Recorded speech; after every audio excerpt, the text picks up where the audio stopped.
বিভিন্ন বিদ্যালয় এবং মাদ্রাসায় কর্মরত টিচিং এবং নন টিচিং স্টাফদের বিভিন্ন প্রয়োজনে বিভিন্ন সময় স্কুল পিএফ থেকে বা মাদ্রাসা পিএফ থেকে লোন নিতে হয়।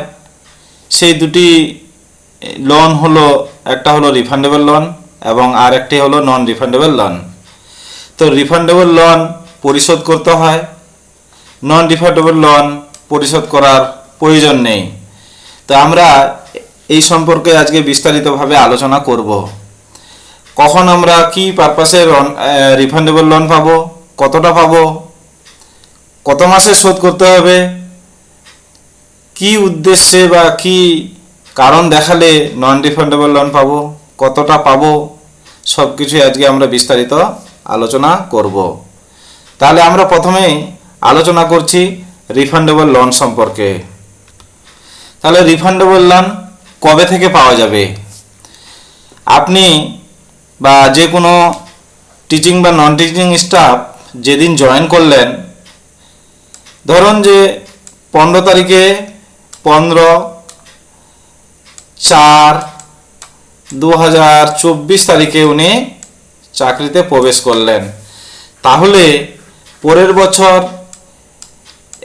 পরে ঠিক এত তারিখে ওনার 1 বছর পূর্ণ হবে।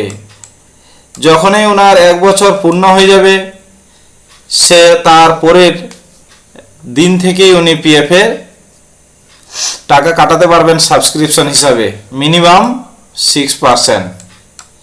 তাহলে এই যে ওনার টাকাটা জমছে, সুদসহ জমতে থাকবে। এটা বছরের শেষে মার্চ মাসে সারা বছরের একটা ফিনান্সিয়াল ইয়ারে সুদ ক্যালকুলেশন করা হয়।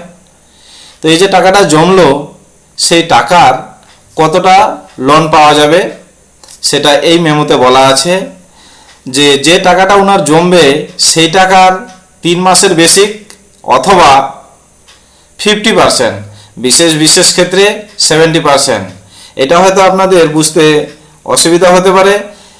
3 মাসের বেসিক, আমি সাপোজ ধরে নিচ্ছি কোনো একটা ব্যক্তির হচ্ছে বেসিক স্যালারি হলো 15,000। তাহলে 3 মাসের যদি আমরা বেসিক করি, তাহলে আমরা কত পাবো? 45,000 পাবো 3 মাসের বেসিক। এই আমরা পেয়ে গেলাম 45,000। এবার সাপোজ আমি ধরে নিচ্ছি যে উনার পিএফ অ্যাকাউন্টে টাকা জমা রয়েছে 2 লক্ষ টাকা। এই 2 লাখ টাকা জমা রয়েছে পিএফ অ্যাকাউন্টে। তাহলে এটা যদি আমরা 50% করি, তাহলে আমরা পেয়ে যাব আমরা 1 লাখ টাকা।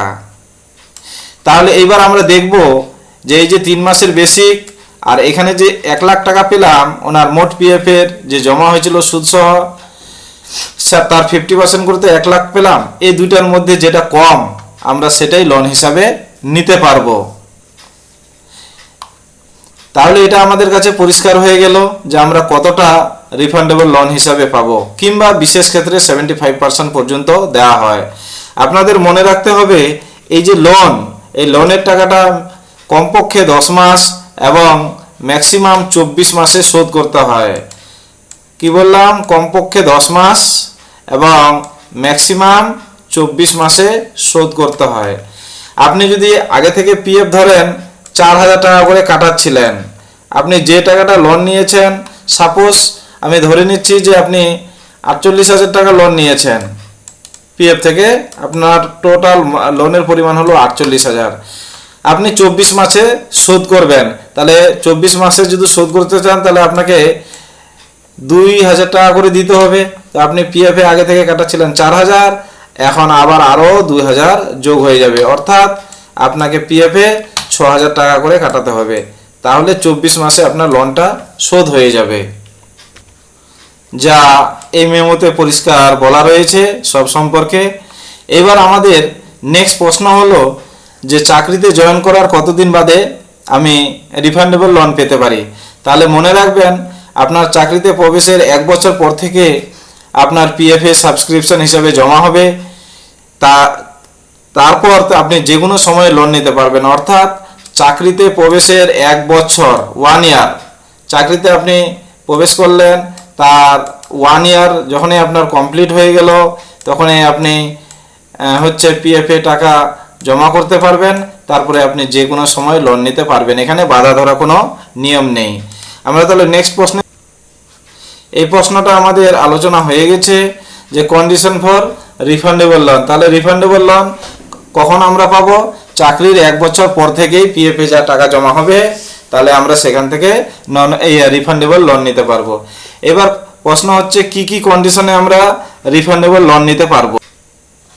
একটু ভুল বললাম, কি কি কারণে আমরা রিফান্ডেবল লোন নিতে পারবো, তাহলে আমরা সেটা দেখছি। তাহলে আমাদের যে মেমো, এই মেমোতে উল্লেখ আছে যে আমরা কি কি পারপাসে রিফান্ডেবল লোন নিতে পারবো। কি কি পারপাসে? মেডিকেল, কার মেডিকেল? অসুস্থতা জনিত কারণের জন্য আমরা নিতে পারবো। তো অসুস্থতাটা কার? যিনি এমপ্লয়ি তার নিজের কিংবা উনার উপরে নির্ভরশীল যে কারো চিকিৎসার জন্য রিফান্ডেবল লোন নেওয়া যেতে পারে। ম্যারেজ, অর্থাৎ পুত্র কিংবা মেয়ে কিংবা তার নিজের বিবাহের জন্যই আপনি রিফান্ডেবল লোন নিতে পারবেন। হায়ার এডুকেশন, কোনো সন্তান, সেটা পুত্র বা ডটার যাই হোক না কেন, কিংবা ওনার উপর যারা ডিপেন্ডেন্ট সেই সমস্ত মানুষদের উচ্চশিক্ষার জন্য আপনি রিফান্ডেবল লোন নিতে পারেন। কিংবা আপনি যদি জমি কিনেন বা ফ্ল্যাট বাড়ি কিনেন, সেক্ষেত্রেও আপনি রিফান্ডেবল লোন নিতে পারবেন। তাহলে এই ছিল আমাদের রিফান্ডেবল লোন সম্পর্কে আলোচনা।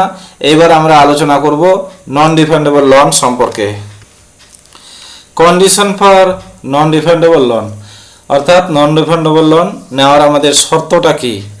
তো আমরা একটু আগেই জানলাম যে সার্ভিসে ঢোকার 1 বছর পর থেকেই পিএফে সাবস্ক্রিপশন হিসাবে পিএফের টাকা জমানো যায়, সেটা মিনিমাম 6% এবং ম্যাক্সিমাম হলো আপনার টোটাল বেসিক পে আপনি জমা করতে পারেন আপনার পিএফ অ্যাকাউন্টে। তাহলে সেটার উপর আপনি প্রত্যেক বছর সুদ পাবেন। তো আমাদের কন্ডিশন কি রিফান্ডেবল লোন নেওয়ার? আপনি যদি 15 বছর ধারাবাহিক চাকরি বা কন্টিনিউয়াস চাকরি সম্পূর্ণ করে ফেলেন, কিংবা আপনার রিটায়ারমেন্টের 10 বছর আগে যেটা আগে পড়বে, তখনই আপনি নন রিফান্ডেবল লোন নিতে পারবেন। অর্থাৎ চাকরি হয় আপনাকে 15 বছর সম্পূর্ণ করতে হবে, কিংবা রিটায়ারমেন্টের 10 বছর আগে, এই দুইটার মধ্যে যেটা আগে হবে সেক্ষেত্রেই আপনি নন রিফান্ডেবল লোন নিতে পারবেন। এই মেমোতে সেটাই উল্লেখ আছে। আমাদের পরের প্রশ্ন হলো, what is the limit for taking non refundable loan from GPF. আপনি আপনার যে জিপিএফ অ্যাকাউন্টে যে টাকা জমা হয়েছে তার কতটা পর্যন্ত আপনি লোন নিতে পারবেন, মানে আপনার জমানো পিএফ থেকে কত টাকা আপনি লোন নিতে পারবেন। তাহলে এই অর্ডারে বলা আছে, স্কুল এডুকেশন ডিপার্টমেন্টের অর্ডার, ফিনান্স ডিপার্টমেন্ট থেকে এটা হয়েছিল। তো এই অর্ডারে বলা আছে আপনি সর্বোচ্চ 75% নন রিফান্ডেবল লোন নিতে পারবেন। এই লোন কখনো শোধ করতে হয় না। বিশেষ ক্ষেত্রে 90%, যেটা এই মেমোতে বলা আছে। 90% কোন ক্ষেত্রে? আপনার যদি রিটায়ারমেন্ট আর 12 মাস থাকে, অর্থাৎ 1 বছর থাকে, 1 বছর যদি থাকে, সেক্ষেত্রে আপনি নন রিফান্ডেবল লোন হিসেবে 90% টাকা তুলে নিতে পারবেন। এতে কোনো আপনার সমস্যা হবে না। নেক্সট কোশ্চেন হচ্ছে, on what ground non refundable loan may be taken. এটা এই মেমোতে বলা আছে যে নন রিফান্ডেবল লোন কোন কোন ক্ষেত্রে নেওয়া যায় বা কি কি কারণে নেওয়া যায়। তাহলে যেটা রিফান্ডেবল লোনের ক্ষেত্রে প্রযোজ্য, সেটাই নন রিফান্ডেবল লোনের ক্ষেত্রেও প্রযোজ্য। অর্থাৎ মেডিকেল পারপাসে। মেডিকেল পারপাসে কার মেডিকেল? যিনি এমপ্লয়ি, ওনার যদি নিজের চিকিৎসা কিংবা ওনার উপর ডিপেন্ডেন্ট পার্সনের চিকিৎসার জন্য উনি নন রিফান্ডেবল লোন নিতে পারেন। 2 নম্বর, ম্যারেজ, বিবাহ। কার বিবাহ? ওনার যিনি এমপ্লয়ি, ওনার নিজের হতে পারে কিংবা ওনার সন্তানের বিবাহের জন্য নন রিফান্ডেবল লোন নেওয়া যেতে পারে। 3 নম্বর, হায়ার এডুকেশন। এমপ্লয়ির সন্তান সন্ততিদের হায়ার এডুকেশনের জন্য নন রিফান্ডেবল লোন নেওয়া যেতে পারে। তারপরে হচ্ছে 4 নম্বর হচ্ছে, আপনি যদি ফ্ল্যাট বাড়ি বা বাড়ি করার জন্য জমি কিনেন, যেটা আপনার ফ্যামিলিরা থাকবে বা আপনি নিজে থাকবেন, সেক্ষেত্রে আপনি নন রিফান্ডেবল লোন নিতে পারবেন। আবার বলছি, নন রিফান্ডেবল লোন শোধ করতে হয় না।